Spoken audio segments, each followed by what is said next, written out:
know this event, Quraysh feel a lot of honor in this event. This is when they were saved. This is when their power was proven in Arabia, and when they earned and when it was reinforced in Arabia. It was actually Allah who defeated Abraha and his massive army, and He stopped their scheme, and He gave them that honor. And so the very next surah in the Holy Qur'an says, لِإِيلَا فِي Quraysh, for the security of the Quraysh. It's as if all of that previous surah is being summarized in this next surah, in that first ayah of that next surah. All of that was for the security of the Quraysh. لِإِيلَا فِهِمْ رِحْلَةَ الشِّتَاءِ وَالصَّيْفِ, their security in their winter and summer journeys.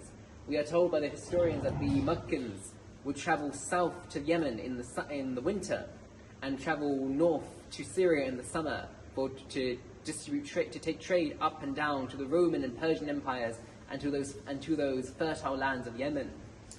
And the Meccans had a special privilege, because being the people who looked after the Holy Kaaba, none of the other tribes dared to interfere with their trade. With other tribes, they would try and steal their goods and steal their money and kidnap people. But with the Meccans, because they owned the Holy Kaaba, the other Arabs understood that messing with the Quraysh would mean risking to have your idol desecrated or ruined. So the Meccans could go up and down Arabia with no one daring to offend them, and they amassed this huge amount of wealth and profit. What does Allah conclude about all of this? فَلْيَعْبُدُوا رَبَّ هَذَا الْبَيْتِ, so let them worship the Lord of this house, i.e. the Lord of the Holy Kaaba. Why did Allah could have called Himself by anything? He could have said, let them worship Allah, or let them worship the Lord of all worlds. But He called Himself, He said, let them worship the Lord of this house.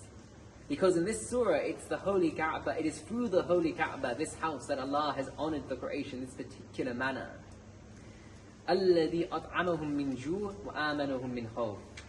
The Lord of this house who fed them from hunger and secured them from fear.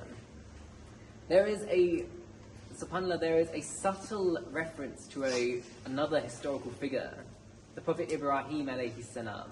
When he built the Holy Kaaba many centuries before this, we are told in Surah Al-Baqarah that he prayed, رَبِّ اجْعَلْ هَذَا بَلَدًا آمِنًا وَارْزُقْ أَهْلَهُ مِنَ الثَّمَرَاتِ مَنْ آمَنَ مِنْهُمْ بِاللَّهِ وَالْيَوْمِ الْآخِرِ.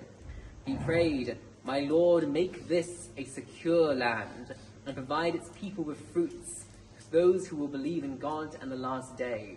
And so in this surah, having defeated the army of the elephant, Allah has answered Ibrahim's prayer by feeding them against hunger and giving them security. Why? Because Ibrahim understood that this Holy Kaaba, this sanctity, was going to be a sign, a guidance for all the world. And so it's the people charged with looking after it, they can't be distracted by fear of attack, and they can't be distracted by their hunger. They needed to have these things settled so they could focus on devoting themselves to Allah. فَلْيَعْبُدُوا رَبَّ هَذَا الْبَيْتِ, let them worship the Lord of this house. And I should mention at this point, just like the Quraysh, we find ourselves protected from fear and fed from hunger. And so the least that we can do is to make sure that food we are eating is not helping the oppression of our brothers and sisters across the world, especially those our brothers and sisters in Palestine. And unfortunately, the Zionists will use very, very clever tactics to trick people into buying Israeli dates, making them think that they are dates produced by Palestinians, when they are in fact dates found by Israelis on land that was stolen from the Palestinians. And so we need to make sure that we educate ourselves so we are not fooled by these tricks. I bought some leaflets about how Zionists trick you in this way. So inshallah, we can educate ourselves and avoid falling into these traps. I can immediately tell you that the two most trusted brands are Zaytun and Yafa, if you want to get dates farmed by actual Palestinians. So Allah has honored the Quraysh. He has protected them from fear, and He has fed them from hunger. Have they then honored the legacy of Ibrahim? The very next surah begins, أَلَمْ تَرَ إِلَى الَّذِي يُكَذِّبُ بِالدِّينِ. Have you seen the one who treats the religion a lie? How does he do this? فَذَلِكَ الَّذِي يَدُعُّ الْيَتِيمَ وَلَا يَحُضُّ عَلَى طَعَامِ الْمِسْكِينِ.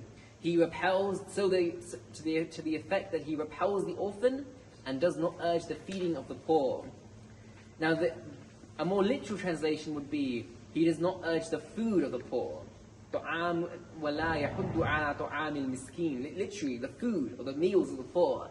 And that wording is important because it implies that actually you think that this is you being generous and giving charity to the poor. But in Allah's sight, this is their right. They have a right to have food and to have feeding. And so you are only doing and so even, they're not, in Allah's sight, they're not even doing the bare minimum of observing these people's rights. And then we get those ayat that I've cited last week when talking about the prayer. فَوَيْلٌ لِلْمُصَلِّينَ الَّذِينَ هُمْ عَنْ صَلَاتِهِمْ سَاهُونَ الَّذِينَ هُمْ يُرَاءُونَ وَيَمْنَعُونَ الْمَاءُونَ. So evil come to those who pray, but who are heedless in their prayer, those who only make display and refuse charity. Now when we read this particular surah, it's easy to read this and think about our own prayer. But we have to remember that this surah was revealed during the Makki period of the Prophet's seerah, sallallahu alaihi wasallam. So it was revealed primarily talking about, so obviously now we can read it about our prayer, but it is originally revealed about the prayer of the Makkans. The Makkans and the Quraysh did in fact have a form of prayer and of worship, and that is recognized in the Qur'an.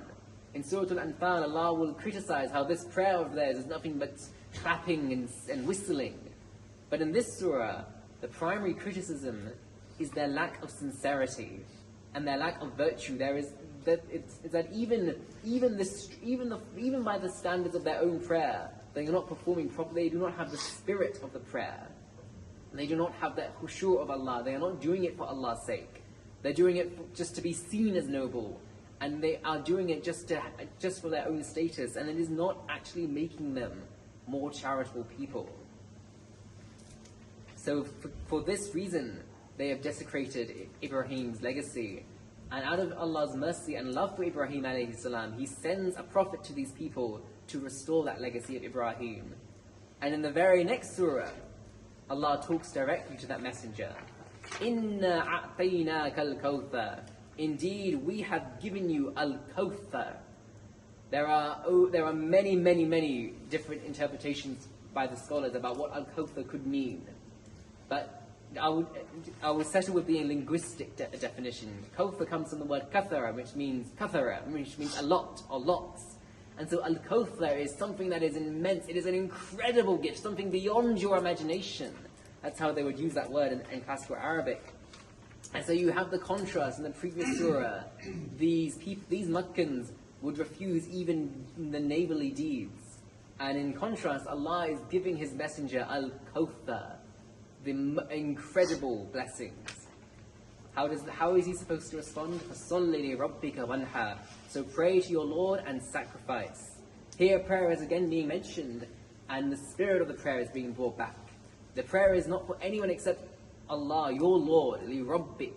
And it is supposed to increase and it is supposed to come with anha, with that sacrifice. It is supposed to make you someone who is willing to give and give and give.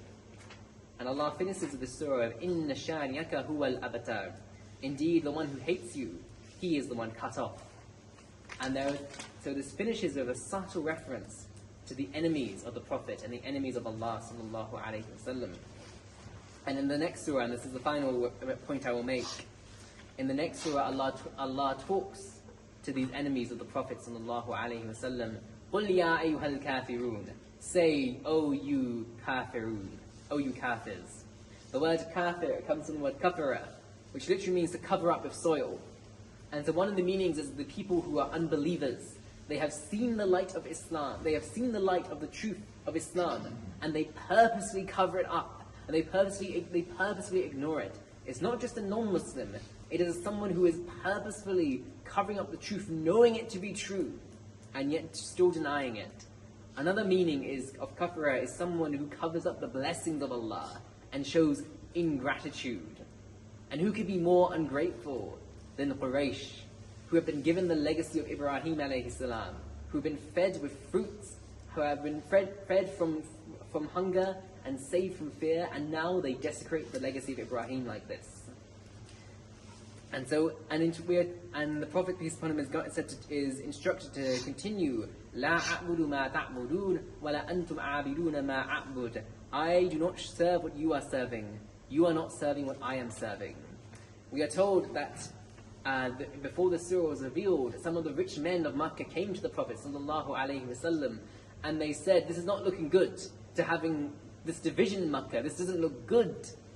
They're worried about how it looks. They are, as 2 surahs ago we said, they are only display. And they offered the Prophet, why don't we have a compromise? One day we will worship your God, the next day we will worship our gods. And the Prophet, and Allah responds to this ridiculous claim by saying, no, I do not worship what you worship, you are not worshipping what I worship. It's kind of like we see this incredible structure and this planning by Allah in His holy book. And then just these tiny surahs, these surahs that many of your children will have memorized, surahs that you can sit together with your family and read together and reflect upon. And there was so much that we can draw from, so many lessons that we can draw from these. One of the most important lessons is that our religion is one that encourages us to reflect and think deeply. And when we reflect and think deeply about historical events, about the signs of Allah all around us, about His holy Qur'an, that should increase us in our gratitude before Allah. And that should encourage us to worship Allah and to pray to Him. And that prayer should make us more charitable people who are willing to give and to give. And it may be that when we go on the spiritual journey, we will have people who criticize us and who try to pull us down, who try to make us compromise on our values. And we are instructed to keep firm to those values and to understand that we do not have to worship what other people worship. We are only worshipping the one true creator of all the worlds.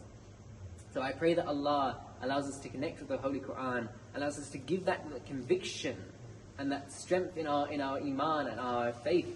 That means we are not swayed by the swaying whims of the society that we live in. I pray that Allah encourages us to be good examples to all those in our families and our communities, who encourages this sort of reflection, because we don't all have to be scholars.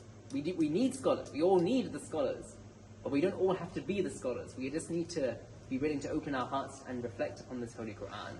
I pray that Allah allows us to accept all of our fasting, all of our recitation in this month. أقول قولي هذا أستغفر الله لي ولكم ولسائر المسلمين فاستغفروه إنه هو الغفور الرحيم.